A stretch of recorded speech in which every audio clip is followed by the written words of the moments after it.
this is a way to remove the shell on an HO scale Atlas General Electric U23B locomotive.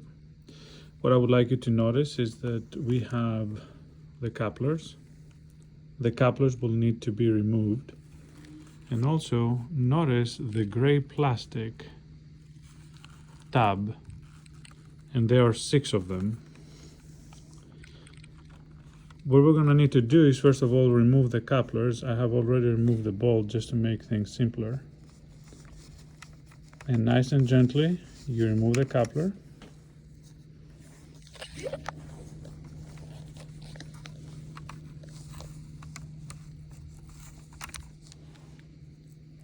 Now, I understand that the handrails haven't been installed in this engine.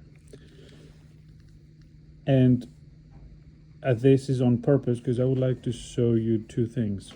First of all, how gentle and how easy it is to remove the shell. You don't have to force anything. All you have to do is find a way to pinch the nose gently in, pinch the center, and pinch the back. Once you do that, that's it. The shell came out. And you can remove the lower deck. And as I have removed the lower deck, you can see where the actual inserts are for the shell itself.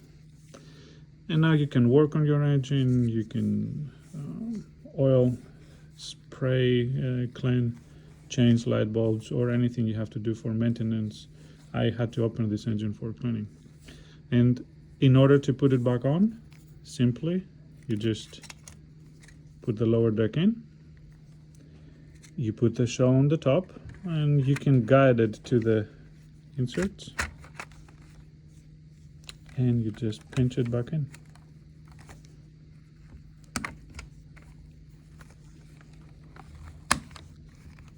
And that's it. For those who have installed the side rail, then I would strongly recommend a flat screwdriver and something to pry the shell open. Nice and gently when you tilt the shell, again, notice the dark gray tabs. And on the front. And you can use a tool to pry them in and help you remove the shell. The reason why I made this video is because I didn't know how to do it. I couldn't find the instructions. So I did a little bit of look around the engine. But another reason is to show you how gentle and how simple it can be without the fear of damaging the engine or your motor. Enjoy.